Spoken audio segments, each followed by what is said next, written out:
Bueno, pues nada, muchas gracias a todo el mundo por estar aquí y muchas gracias también al Centro por la invitación. Y bueno, me pidieron que hablara de la teoría de cuerdas, que yo no sé de la gente que está aquí a quién le sonará el nombre de esta teoría. Es una teoría física, muy matemática, muy abstracta. Es una hipótesis, por el momento, nadie ha conseguido demostrar si es cierta o falsa. Y es una hipótesis que pretende explicar pues, un montón de preguntas muy fundamentales.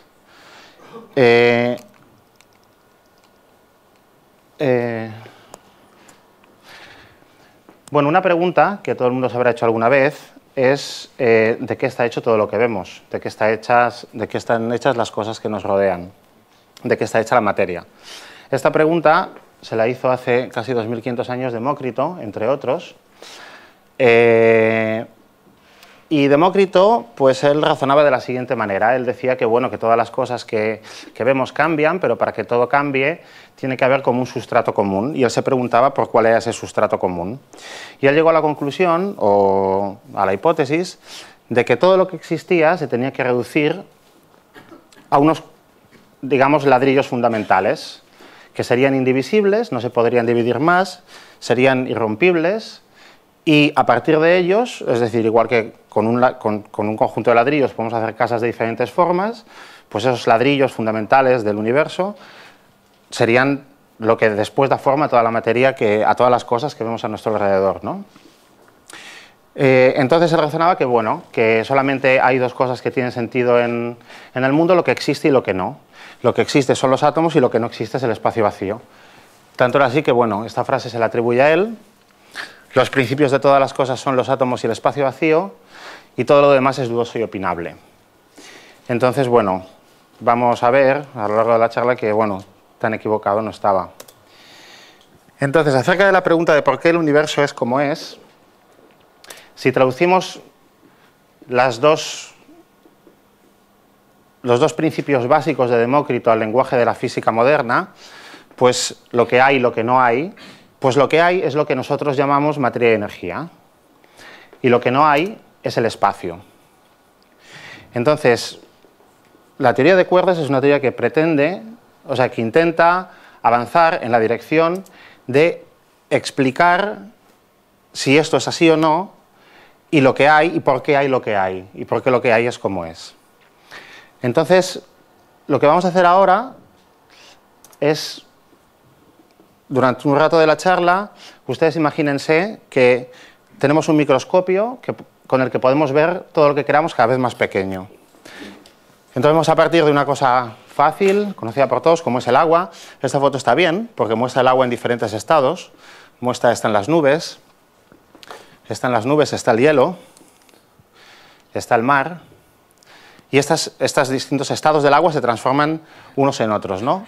Entonces, ¿qué pasa si nosotros intentamos averiguar de qué está hecha el agua? Bueno, pues imaginemos que agarramos y ponemos un poco de agua en un vaso, y después de ese vaso, imagínense que tomamos una gotita minúscula, mucho más pequeña que el punto rojo, y que la ampliamos para ver de qué está hecha. Bueno, pues veríamos que esa gotita se compone de un montón de bolas, que tienen más o menos una pinta parecida a esta. Los colores son falsos, las bolas no son azules y blancas, pero veríamos un montón de bolas separadas. Esas bolas se llaman moléculas, son moléculas de agua. Cada una de ellas tiene todas las propiedades que tiene el agua. Ahora nos podemos preguntar, si seguimos con nuestro microscopio, ¿qué veríamos si nos fijáramos en detalle en una de esas bolas, ¿no? En una molécula? Bueno, pues esta molécula observaríamos que tiene tres partes, dos iguales y una distinta, más grande que las demás, que las otras dos. Estas dos son dos átomos de hidrógeno. Y la grande es un átomo de oxígeno. Hidrógeno y oxígeno, pues me imagino que a todos ustedes les sonará, es el nombre de dos elementos químicos que tienen propiedades diferentes. Y estos átomos no son los átomos de Demócrito, porque los átomos de Demócrito eran indivisibles. Él llamaba átomo a aquel ladrillo fundamental que no se podía dividir más. De hecho, átomo, la palabra átomo quiere decir en griego que no se puede dividir, quiere decir indivisible. Sin embargo, hoy sabemos que esto que nosotros en la física y química moderna llamamos átomos, sí se pueden dividir, sí están hechos de otras cosas. Entonces, esto representa más o menos la pinta que tiene un átomo de hidrógeno. Ven que hay un núcleo en el centro y algo, otra parte que gira a su alrededor. Y el átomo de oxígeno es parecido, pero tiene un núcleo como más complicado y tiene más bolas girando a su alrededor. No son bolas, pero bueno. Entonces, todos los átomos son similares, se diferencian en el número de partículas que tienen en el núcleo y en el número de partículas que giran alrededor. Podemos seguir con nuestro microscopio y preguntarnos de qué pasa si nos fijamos un poco más en los constituyentes del átomo. Bueno, hemos visto que el átomo tiene un núcleo y una parte que digamos está como quieta en el centro, ¿no? Y unos cuerpos que se mueven alrededor. Estos, los que giran alrededor del núcleo, son partículas mucho más pequeñas que un átomo, que se llaman electrones. Los electrones tienen carga eléctrica negativa.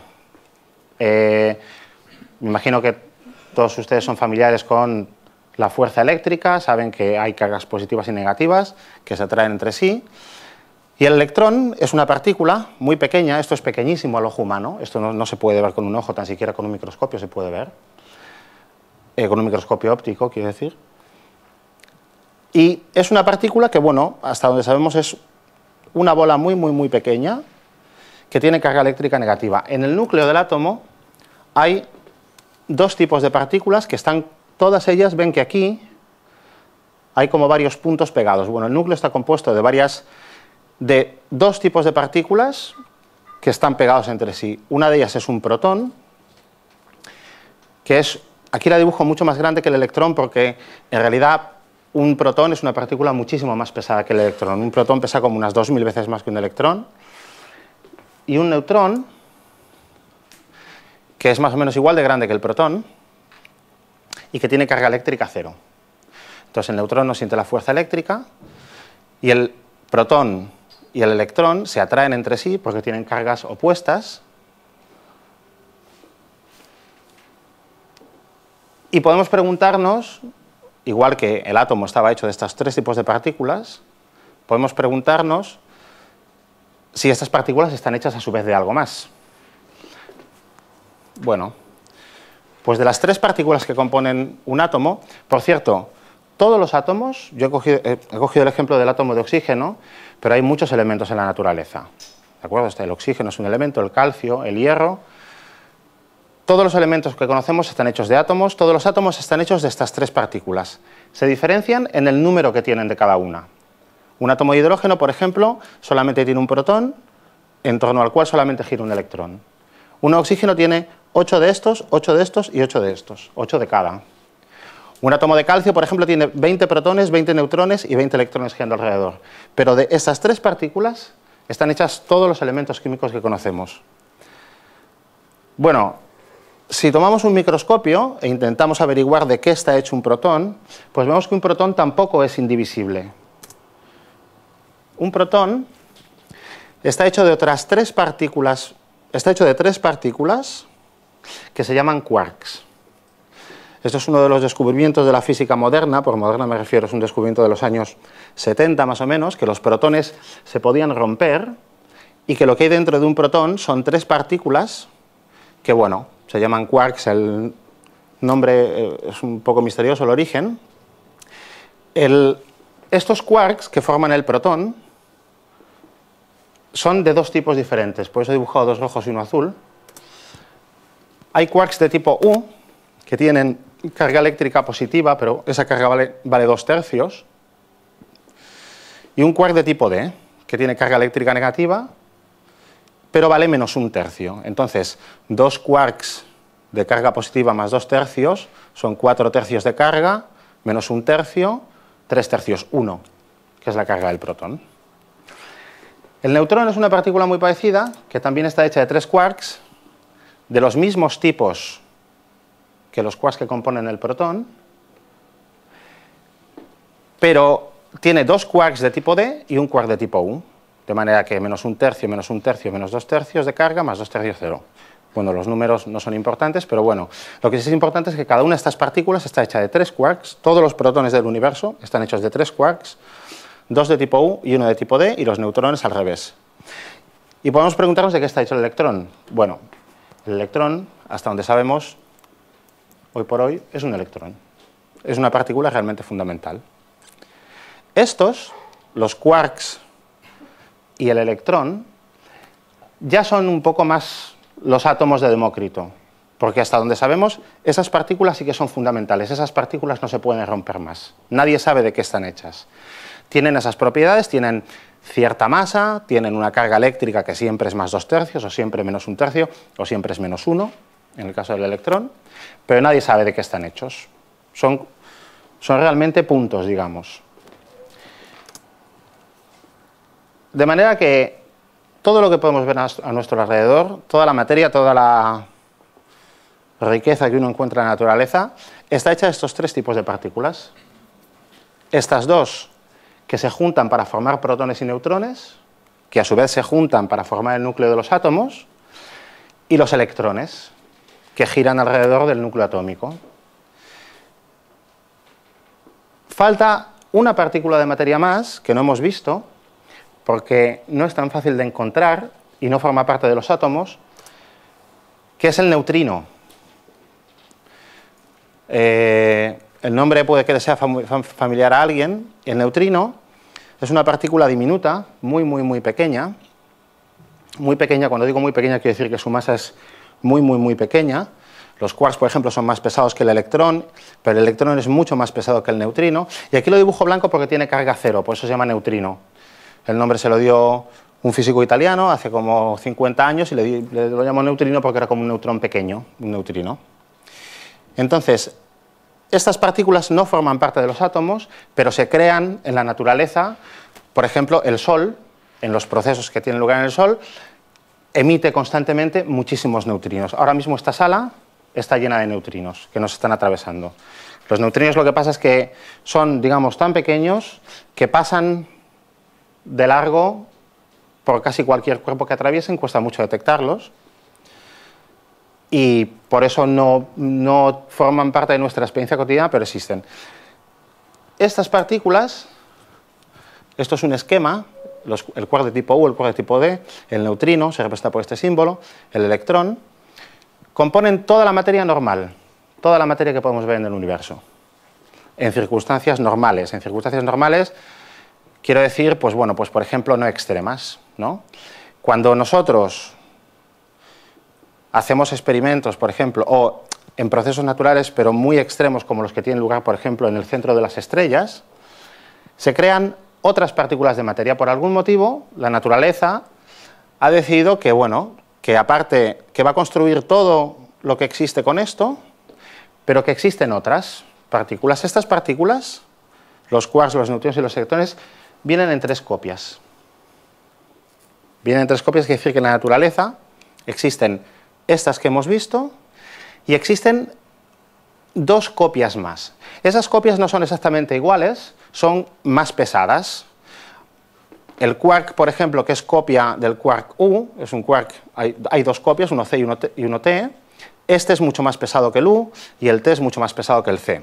El electrón tiene 2 copias, 2 primos pesados, que son el muón y el tauón, que se representan por esas letras griegas, y son igual que el electrón, tienen la misma carga, tienen las mismas propiedades, pero solamente más pesados. Y estas partículas, pongo aquí que forman parte de la materia exótica por eso, porque no forman parte de la materia a la que estamos acostumbrados a ver.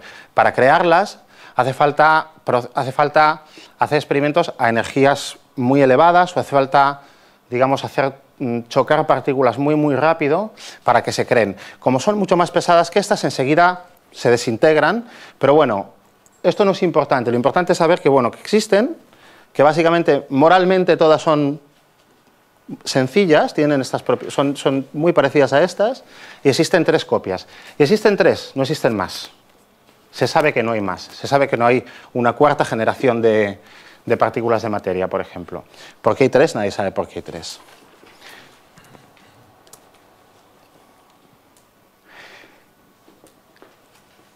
Ya tenemos, bueno, las partículas de materia, pues estas sí pueden ser los átomos de Demócrito, ¿no? Es decir, todo está hecho de esas partículas que acabamos de ver.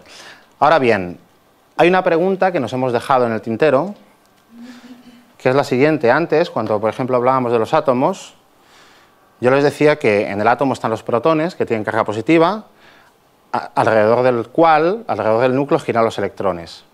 Y eso forma una pelota un poco más grande que es el átomo. Ahora bien, ¿por qué los electrones giran alrededor del núcleo? Hemos dicho, bueno, tienen unos carga positiva, otros negativa, con lo cual se atraen. Pero ¿cómo sabe el electrón que cerca tiene un núcleo en torno al cual tiene que girar? Esto ocurre porque las partículas que hemos visto, los electrones, los protones, los quarks, tienen como una manera de comunicarse entre ellas, que es que intercambian otro tipo de partículas, de las que no hemos hablado todavía. Esto, por ejemplo, representa un electrón que viene por aquí, y este es otro electrón que viene por aquí. Nosotros decimos, bueno, dos electrones, los dos tienen la misma carga eléctrica, por lo tanto se repelen. Si yo lanzo dos electrones así, sabemos que se van a repeler. Pero bueno, ¿por qué se repelen? ¿Cuándo sabe este electrón que tiene que girar hacia la derecha? Porque por aquí viene otro. Eso es porque intercambian cierto tipo de partículas. En el caso de los electrones es muy sencillo, lo que intercambian son partículas de luz. Y es cierto que de la luz no habíamos hablado hasta ahora. Esto, por ejemplo, representa lo que ocurre, si lo pudiéramos ver con un microscopio muy potente, cuando dos electrones se repelen. Es que han intercambiado una partícula de luz.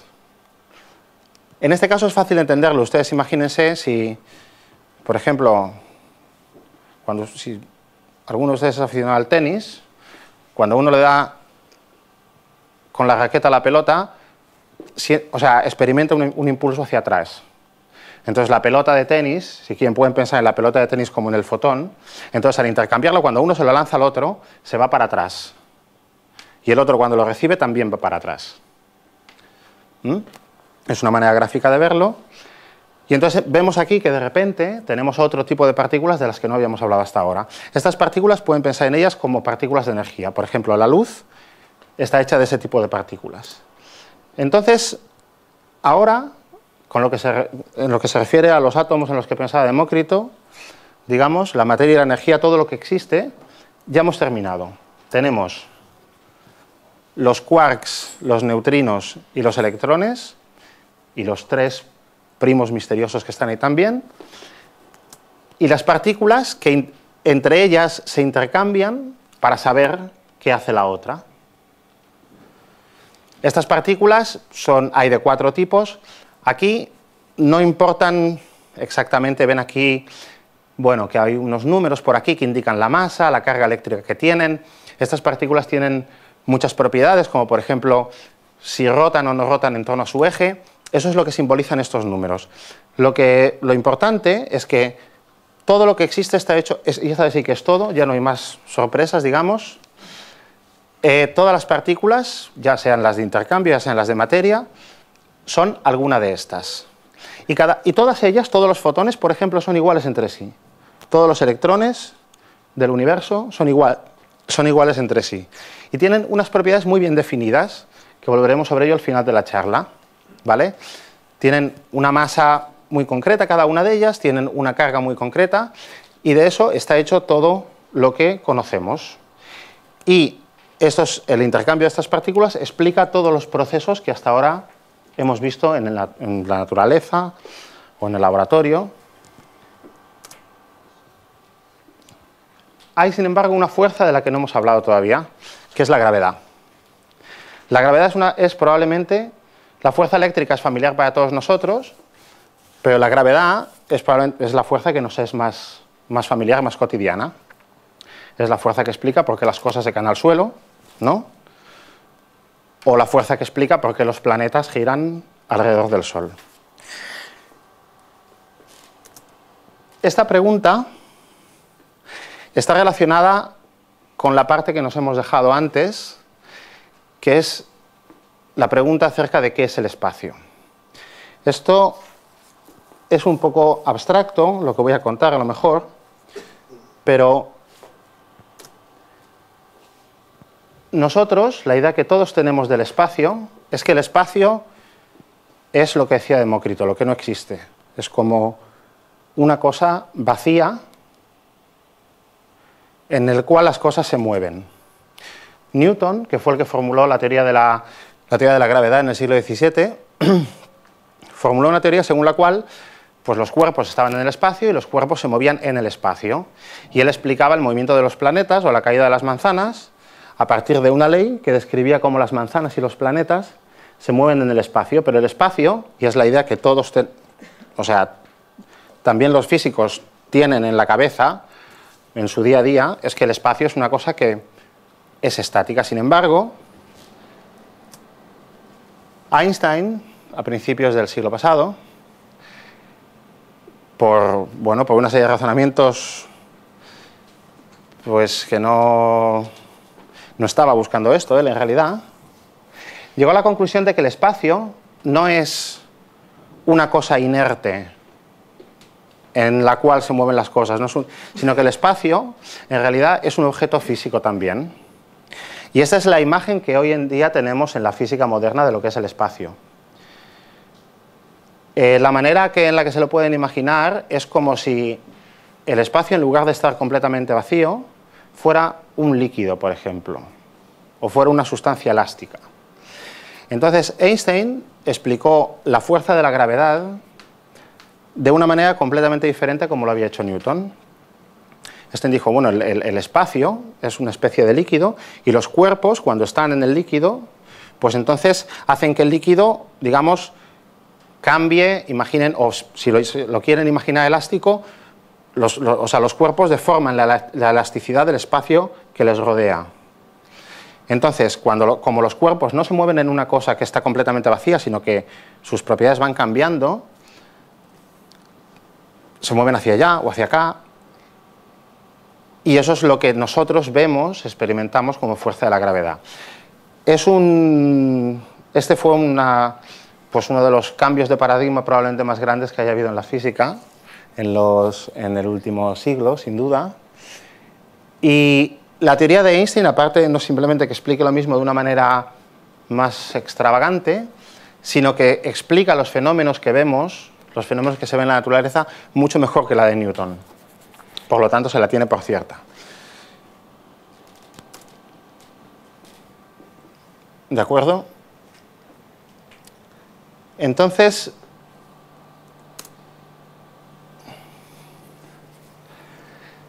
la razón por la cual Einstein llegó a esta conclusión fue que, a él le preocupaba mucho lo que pasaba con el tiempo.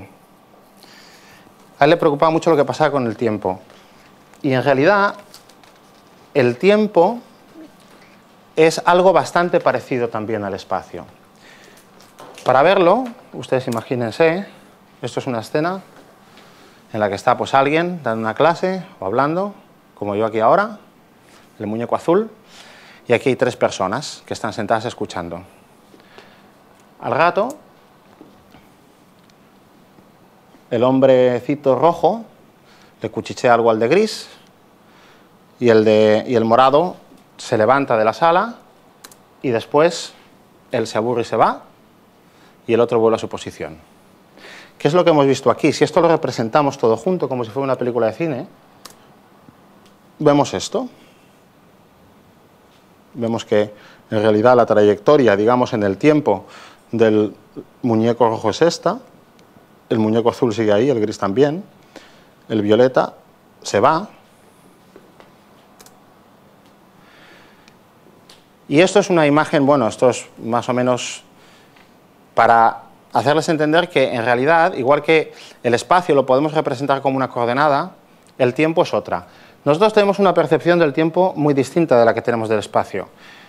Pero desde un punto de vista matemático, cuando uno escribe las ecuaciones, digamos, no se diferencian tanto el uno del otro.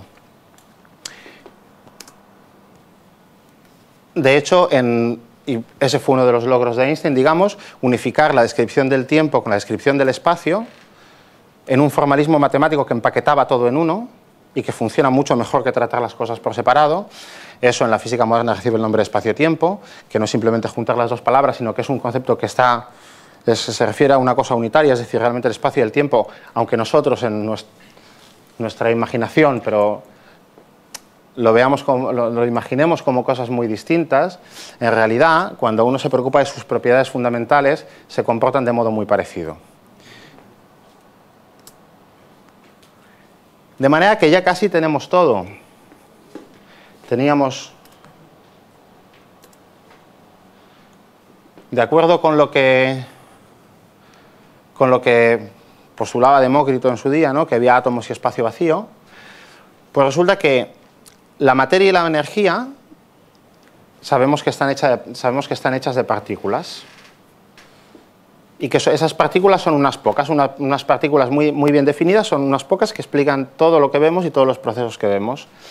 Lo demás, el espacio y el tiempo, en realidad tiene que ver con el fenómeno de la gravedad. La teoría de la gravedad en la física moderna es una teoría del espacio y el tiempo. Estas partículas no simplemente se mueven aquí, sino que afectan a las propiedades del espacio y el tiempo, y el espacio y el tiempo afectan al comportamiento de las partículas. Ese es el comportamiento que nosotros percibimos y llamamos gravedad. Estas dos teorías son, digamos, la teoría de partículas que describe la materia y la energía, y la teoría de la gravedad de Einstein, que es la teoría de la relatividad general, que describe las propiedades del espacio y el tiempo, son teorías muy sólidas que se llevan utilizando muchísimos años, gracias a las cuales se pueden hacer cálculos complejísimos. Por ejemplo, el sistema GPS funciona gracias a que se calcula con la teoría de la gravedad de Einstein, esta que dice que el espacio es como un fluido flexible. ¿De acuerdo? Si uno intentara calcular las posiciones de los satélites con la teoría de Newton, observaría pequeñas desviaciones que no sabe de dónde vienen. La teoría de Einstein es muchísimo más precisa y hasta ahora todos los fenómenos gravitatorios que conocemos se ajustan a las descripciones de la teoría. La teoría de partículas, que describe las partículas de materia y de radiación, es una teoría que básicamente no, es una teoría que tiene un éxito sin precedentes en la historia de la ciencia. El ser humano no ha desarrollado una teoría científica más precisa que la teoría de partículas que describe el comportamiento de los quarks, de los electrones y demás. Es una teoría muy compleja, es una teoría complicada, pero que permite calcular y predecir fenómenos con una precisión que nunca se había alcanzado. Es decir, es una teoría que funciona muy, muy, muy bien. Sin embargo, estas teorías que funcionan tan bien, cada una en su campo, tienen dos problemas muy serios. Uno es un problema que, si quieren, pues puede ser estético. Esta teoría de partículas, por ejemplo, nos dice qué partículas hay y nos dice cómo se comportan. Pero no nos dice por qué las partículas son las que son. Yo antes, cuando les puse la tabla de partículas, en la tabla pues había 16 de ellas, no había 17, no había 15, no había 22, había 16, nadie sabe por qué son 16, nadie sabe por qué son esas 16, es decir, la teoría nos dice cómo se comportan, pero bueno, es más que una clasificación, porque describe propiedades profundas, pero no nos dice por qué son las que son. Y la teoría de la gravedad, pues sí, es una teoría del espacio, es un salto conceptual muy grande, darse cuenta y aprender que el espacio es un objeto físico, que tiembla, que se mueve, que aunque no nos lo parezca, realmente experimenta cambios, pero no nos dice por qué el espacio es como es. En particular, por ejemplo, la teoría de Einstein no nos dice por qué el espacio tiene 3 dimensiones. El espacio en el que nosotros estamos tiene 3 dimensiones porque nosotros nos podemos mover en 3 direcciones diferentes, arriba y abajo, derecha e izquierda y delante y detrás. No hay una cuarta dimensión, ¿vale? Pero podría haberla. Las mismas ecuaciones que describen la teoría de Einstein podrían escribirse para 4 dimensiones o para 23. Y, por ejemplo, hay un tiempo. Tiempo sabemos que hay uno, pero nadie sabe por qué hay un tiempo. Hasta donde sabemos, en principio, por poder podría haber 2. Nuestras mentes no lo pueden imaginar. Yo no lo puedo imaginar. Ustedes tampoco, ni ningún premio Nobel puede imaginar que visualmente que sería un mundo con dos tiempos, pero las ecuaciones podrían tener sentido. Es decir, estas teorías nos dicen cómo funcionan estos regímenes, estas partes de la realidad, pero no nos dicen por qué son así y no de otra manera. Y hay un problema muchísimo más serio, que es que ambas teorías son incompatibles. Ambas teorías son incompatibles. Este es el mayor quebradero de cabeza de la física del siglo XX y del siglo XXI y probablemente del XXII. Es decir, la teoría que describe las partículas elementales funciona muy bien, pero esa teoría no dice nada de la gravedad. Para esa teoría, es decir, en el papel, cuando hacemos los cálculos, la teoría de partículas describe un espacio que es como el de Newton, un espacio que ni entra ni sale de la dinámica de las partículas, un espacio fijo. La teoría de Einstein, la relatividad general, la teoría de la gravedad, que habla de un espacio-tiempo flexible y tal, no logra describir las propiedades de las partículas. Es decir, funcionan bien, pero porque básicamente no se hablan. Cuando uno intenta escribir en un papel ecuaciones que describan al mismo tiempo el comportamiento de las partículas en un espacio flexible, las ecuaciones no tienen solución, peor, tienen un montón de soluciones que no tienen sentido. O sea, se sabe que a un nivel fundamental ambas teorías son incompatibles, no se pueden reconciliar. Hay alguna propiedad matemática muy profunda que nadie sabe cuál es, que no permite que se puedan unir en una sola teoría, o por lo menos en dos, pero que sean compatibles, en dos que no se maten la una a la otra, ¿no?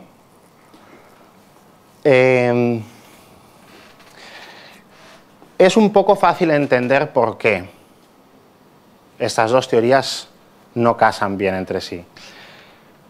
Y es que, bueno, como habíamos visto que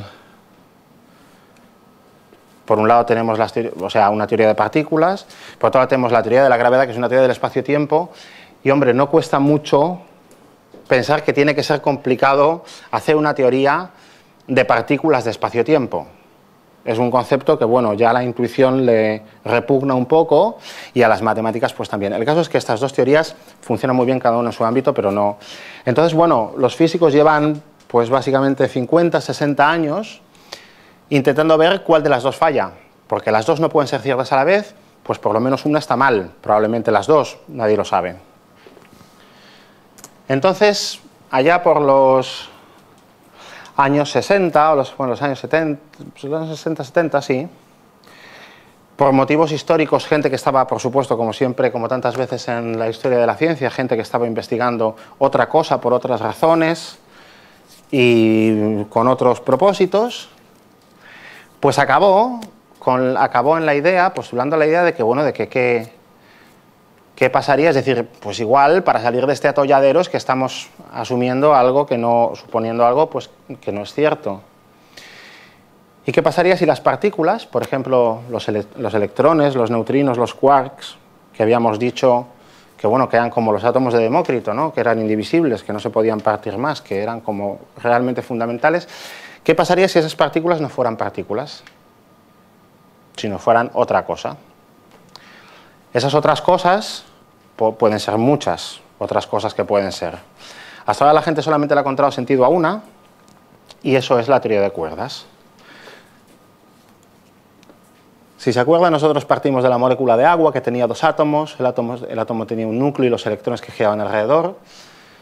El núcleo se componía de protones y neutrones, los cuales a su vez estaban hechos de quarks. Y nos habíamos quedado aquí, en quarks y electrones, y algunas otras partículas que, bueno. Pues bien, la teoría de cuerdas es una hipótesis, porque nadie sabe si es cierta o no, esto tiene que quedar muy claro, que, bueno, que hay gente que cree en ella y hay gente que no. Pero la teoría de cuerdas es una hipótesis que dice, bueno, ¿y si estas partículas en realidad no fueran partículas? A lo mejor nosotros hemos agarrado pues, un microscopio cada vez mayor para fijarnos de qué estaban hechas las moléculas, de qué estaban hechos los átomos, Pero quizá es que no hemos seguido con el microscopio investigando lo suficiente. Quizás esto nos parecen partículas, nos parecen puntos, porque no tenemos un microscopio que se acerque más, ¿no? Si este bolígrafo, por ejemplo, pues es una línea, pero si yo me voy 200 metros más allá y se lo muestro, pues ustedes verán un punto en la lejanía, o 1 kilómetro, o 100 kilómetros más allá. Es decir, si estamos bastante lejos, no podremos resolver la forma que realmente tiene este bolígrafo. Muchas veces la forma que tienen las cosas no es la forma que tienen, sino hasta qué punto somos capaces de resolver los detalles. Entonces quizá estas partículas, pues quizá parezcan partículas, puntos, porque no podemos mirar más de cerca. Bueno, ¿y qué pasaría si estas partículas, si existiese ese microscopio que nadie ha conseguido inventar todavía, pudiésemos mirar qué son y resultase que estas partículas fuesen en realidad no puntos, sino objetos de una dimensión? Por eso se llaman cuerdas, ¿vale? Se llaman cuerdas porque la teoría de cuerdas postula que todas las partículas elementales son en realidad objetos de una dimensión. Muy pequeños. Estas cuerdas, piensen en ellas como en una cuerda, como el cordón de un zapato, o una cuerda, el cordón de un zapato. Estas cuerdas tendrían una dimensión, pero claro, al tener una dimensión, tienen una propiedad que es completamente diferente de la de las partículas. Si tienen una dimensión, tienen una dinámica interna. Una partícula es un punto no puede hacer nada más que estar donde está, ¿vale? Un objeto alargado, o una membrana, por ejemplo, también podría ser, de acuerdo, un objeto de una dimensión o de 2 dimensiones puede oscilar, que es algo que una partícula no puede. Entonces, la teoría de cuerdas es algo, no es como descubrir nuevas partículas de las que estarían hechos los electrones o los quarks, sino que es cambiar por completo la imagen que uno tiene de los objetos fundamentales. Son objetos que tienen una dinámica interna. Porque una cuerda, pues como todos sabemos, estas cuerdas no son son cuerdas como las que todos conocemos. Una cuerda puede vibrar, y puede vibrar de varias maneras. Todos sabemos que la cuerda de una guitarra o las cuerdas de un piano dan varias notas. Dan varias notas porque cuando vibran, sus armónicos, los patrones de vibración, las formas que hacen, pueden arreglarse de varias maneras. Entonces, digamos, la teoría de cuerdas lo que dice es, bueno, pues a lo mejor en el universo, pues en vez de tener 16 tipos de partículas, que nadie sabía por qué teníamos 16 tipos y no 33, y con unas masas y otras, pues a lo mejor lo que pasa es que solo hay cuerdas y ya está.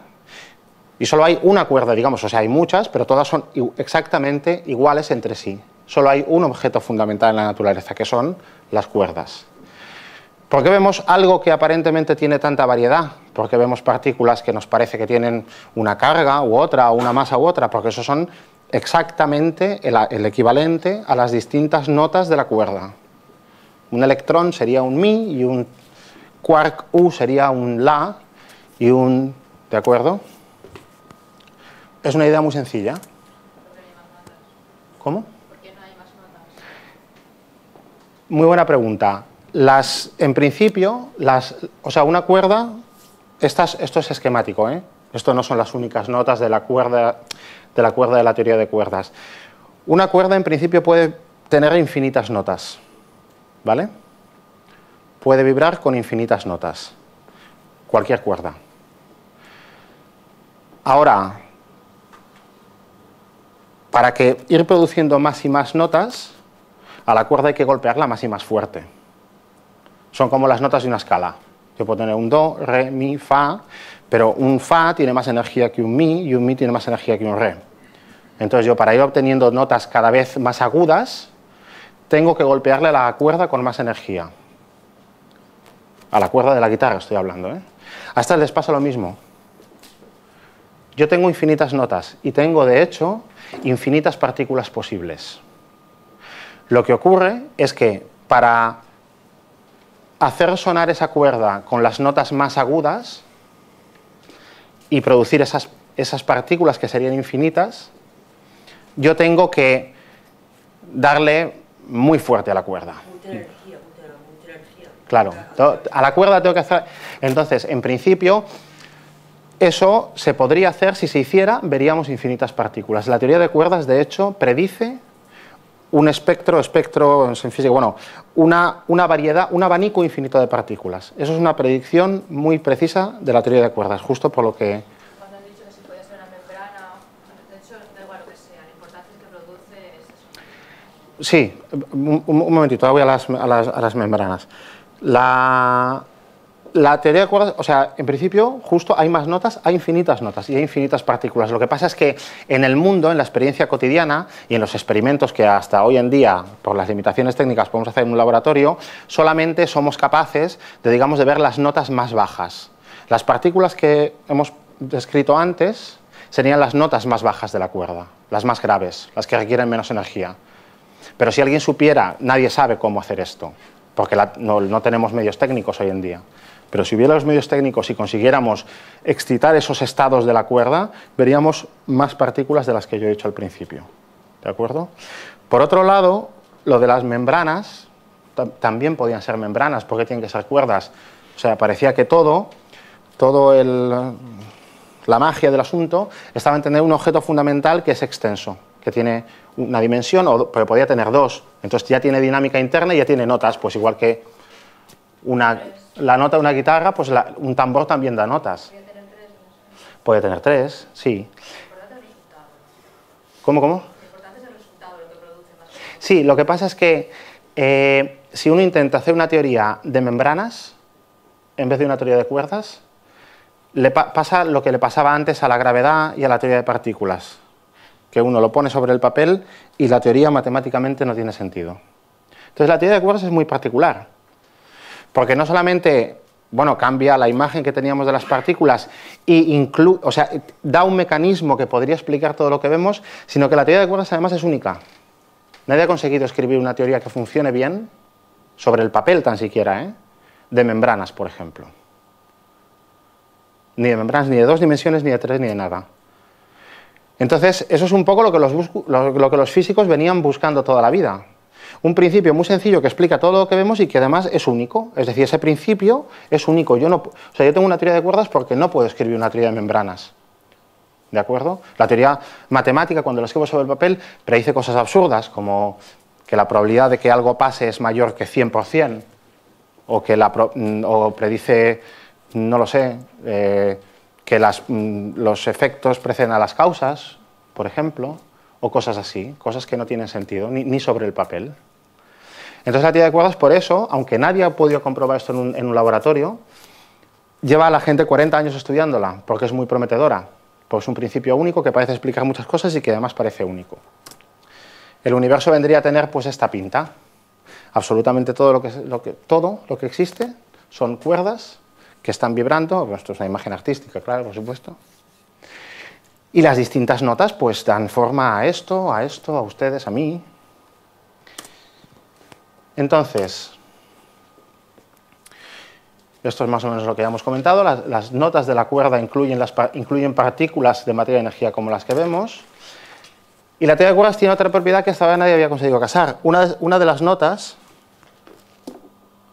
una de esas notas de la cuerda es una nota que transmite la gravedad. Esa partícula de gravedad que nadie nunca había podido encontrar, la predice la teoría de cuerdas. Sí. Claro, sí, el gravitón, sí. Si el gravitón es una partícula hipotética, igual que igual que hemos visto que los fotones son partículas de luz, o sea, la luz está hecha de partículas que se llaman fotones. Igual que todas las fuerzas de la naturaleza se transmiten por partículas, la gravedad es una fuerza. Si uno supiera cómo formular una teoría de partículas para describir la gravedad, lo que decíamos que el quebradero grande de la física del último siglo, esas partículas, claro, todo el mundo espera que existan y esos son los gravitones. Pero los gravitones son una partícula doblemente hipotética, no solamente porque nadie la ha visto, sino porque nadie ha conseguido escribir en un papel una teoría que funcione. Pero sí. Y entonces, una de las notas de la cuerda es el gravitón. Esto fue una revolución en su momento cuando se descubrió. Una revolución en física matemática. Porque es hasta ahora, hasta donde se sabe, la única teoría que logra hacer compatible, es decir, la única teoría matemática que logra unir a la gravedad con la física de partículas.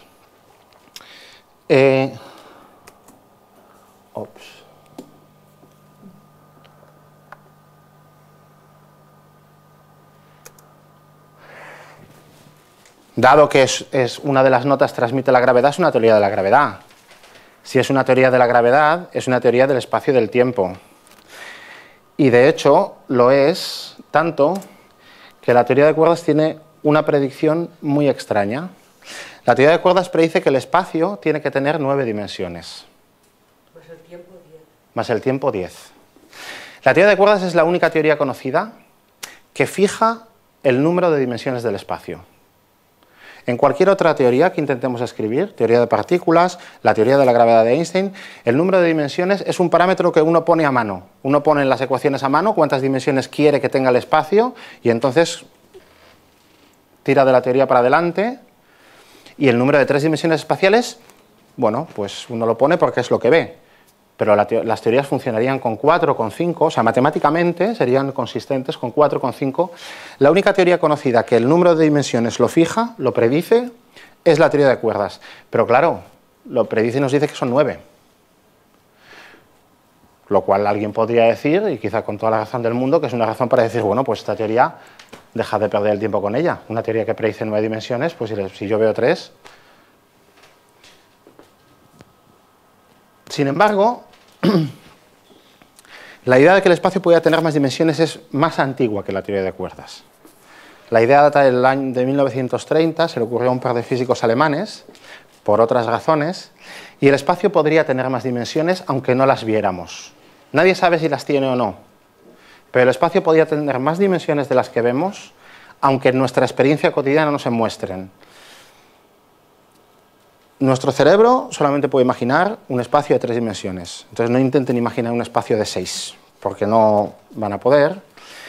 Pero el principio mediante el cual puede entenderse que el espacio pudiese tener más dimensiones es muy sencillo de entender. Es el siguiente. Ustedes imagínense un equilibrista que anda por una cuerda, esta cuerda no tiene nada que ver con las cuerdas de teoría de cuerdas, un equilibrista que anda sobre esta cuerda. Para él, esa cuerda tiene una dimensión. El equilibrista no puede ir ni arriba, ni abajo, ni a la derecha, ni a la izquierda, porque se mata. Solamente puede ir hacia adelante o hacia atrás. Ustedes le preguntan al equilibrista cuántas dimensiones tiene su mundo, y bueno, él sabe que es una persona con volumen y tal, pero bueno, si él solamente se guiara por lo que puede hacer en este mundo de... Él le diría, bueno, pues el mundo, si es que yo solamente puedo ir adelante y atrás, el espacio tiene una dimensión. Pero bueno, pues como decíamos antes, muchas veces el aspecto que tienen las cosas solamente es una cuestión de con qué microscopio las estamos viendo.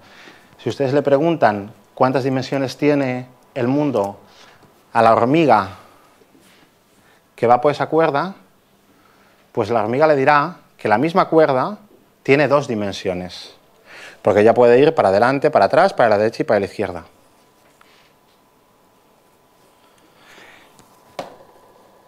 Entonces, esto, que es un poco trampa, porque esto no nos explica cómo, no nos dice cómo un espacio de 3 dimensiones podría tener 9, pero el principio es el mismo. La idea es que el espacio, es cierto que nosotros solo vemos 3 dimensiones, pero el espacio podría tener 9 y podría tener 25 también, si esas dimensiones fuesen muy pequeñas.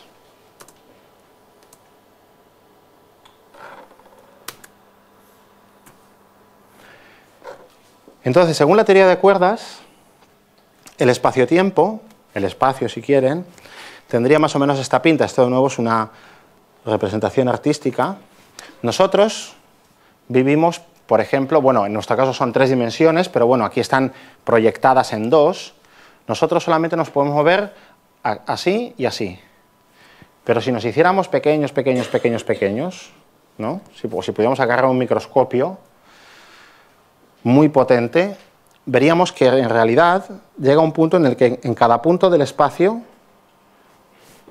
salen más dimensiones en direcciones que no podíamos imaginar que estaban allí y que nuestro cerebro no puede imaginar. Y esas dimensiones no serían infinitamente largas. Es decir, por ejemplo, aquí para salirse de la malla amarilla, yo no puedo alejarme de la malla tanto como quiero. Yo me tengo que mover en esta figura, ¿no?, azul-violácea, ¿no?, que es como antes, pues bueno, el equilibrista solamente había una dirección porque la otra era muy pequeña y era lo que en matemáticas se llama compacta. Compacta quiere decir que no es infinita, ¿vale? Entonces es una dimensión compacta que está cerrada sobre sí misma.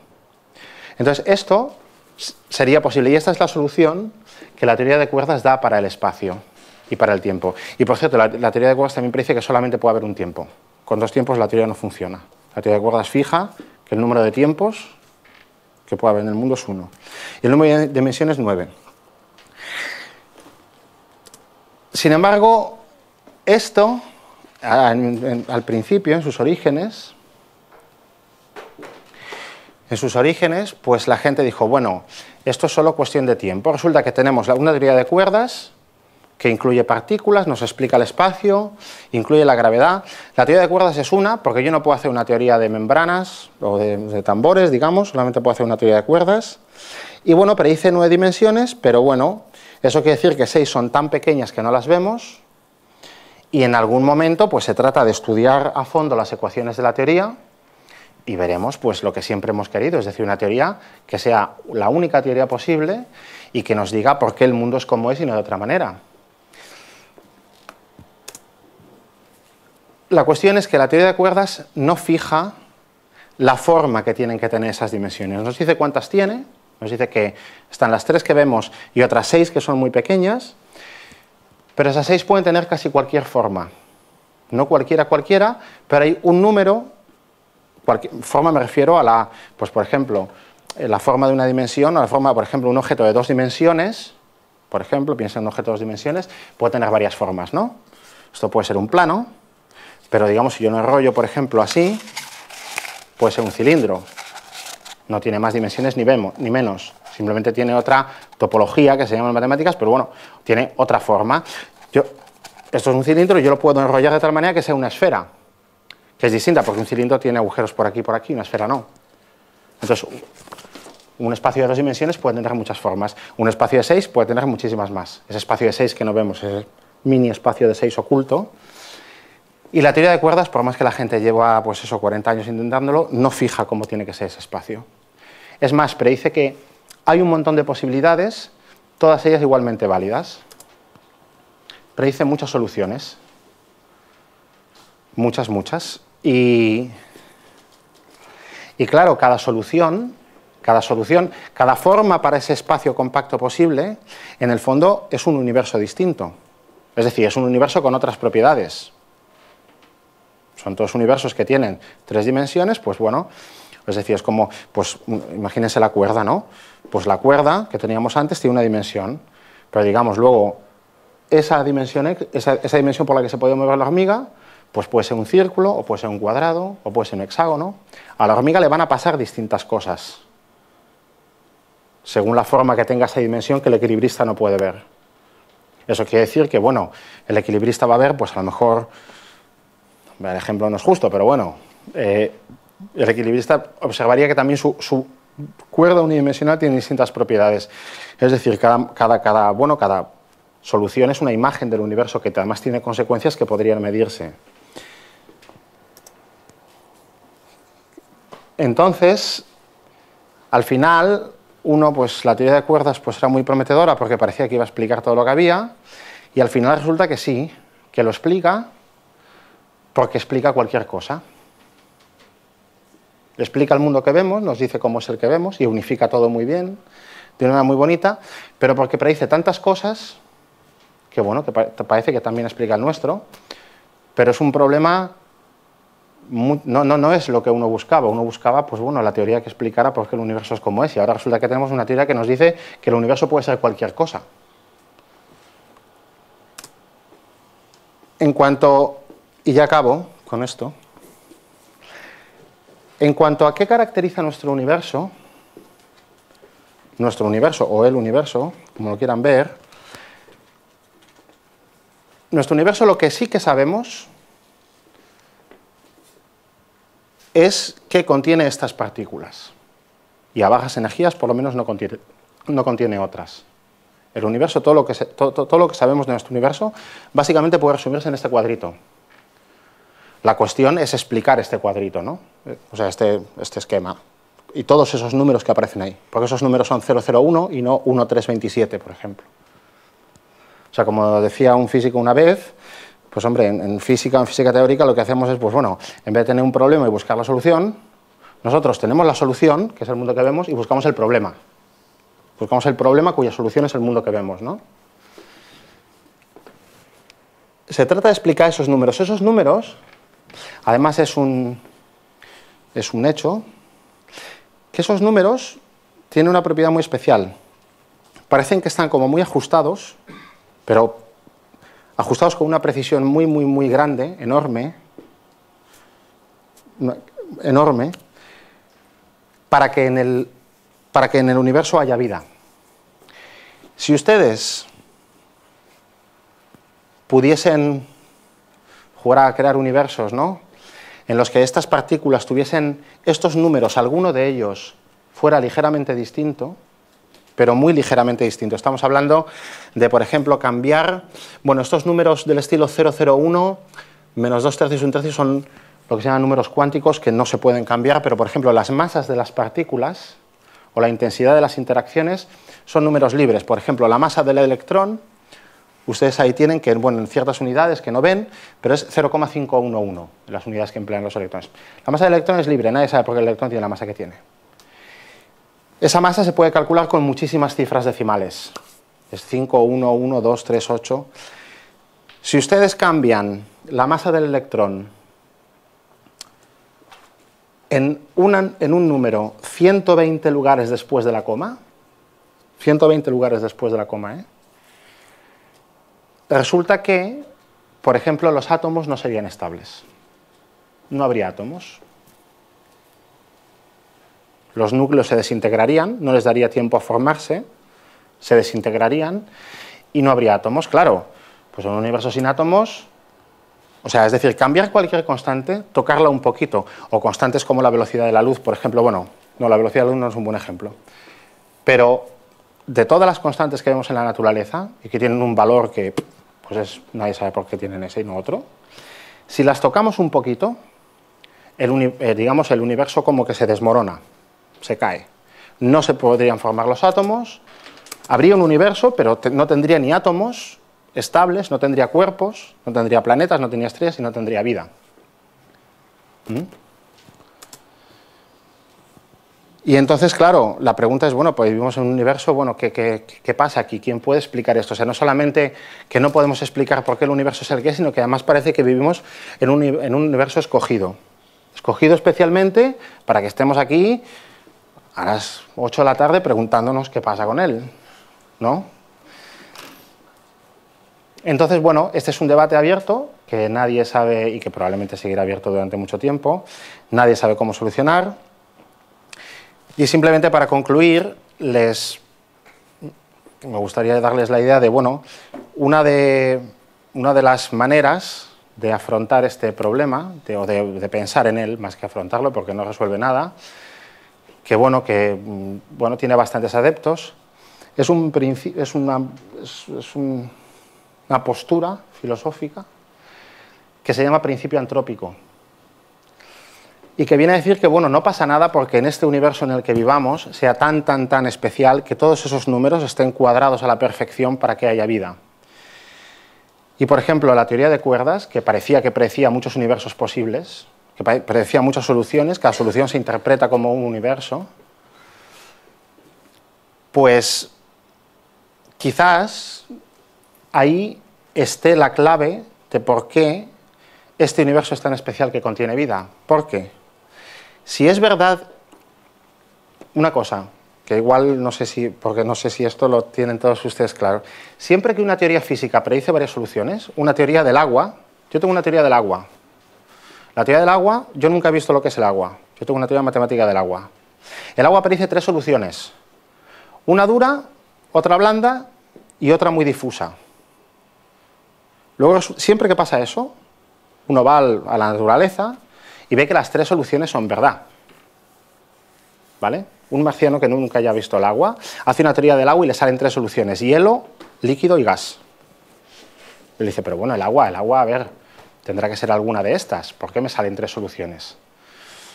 Luego se va a hacer experimentos y dice, ah, bueno, mira, es que son 3 fases diferentes, es decir, cada vez que una teoría física predice varias soluciones, las que no son imposibles matemáticamente, se realizan en la naturaleza de alguna manera.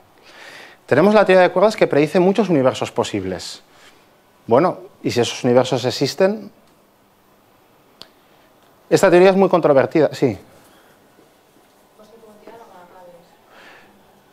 Acabo en 2 minutos. Sí. Entonces, esos universos posibles podrían explicar, decir, bueno, pues quizás esos universos existan. Y nosotros, claro que vemos el mundo que vemos, que es un mundo tan finamente ajustado para que haya vida, porque esos universos existen en todos, pero nosotros solamente podemos existir en el universo donde las constantes son tales que permiten la vida. Es como decir, en el planeta, en el sistema solar hay un montón de planetas. Nosotros vivimos en el único que tiene agua líquida y una temperatura de 20 grados, porque a 300 grados bajo cero y con hielo no podría desarrollarse la vida. Entonces, según esta teoría, habría un montón de universos y, claro, nosotros vivimos en la esquinita diminuta, ridícula y absurda, en la cual sean las condiciones para que haya vida. Pero claro, los demás existen también, pero ahí no puede haber seres que se pregunten por qué el universo es así, porque no hay ni átomos. El único problema que tiene esta teoría es que, evidentemente, pues bueno, es una teoría que, aunque viene de una de las ramas más precisas de la ciencia, que es la física, pues se salta a la torera pues todos los requisitos de cualquier teoría científica, que es poder verificarle de alguna manera si es cierto o no, porque si hay más universos, desde luego podrá ser verdad, pero nosotros nunca podremos saberlo, porque nunca podremos salir de este. Y bueno, creo que aquí ya está.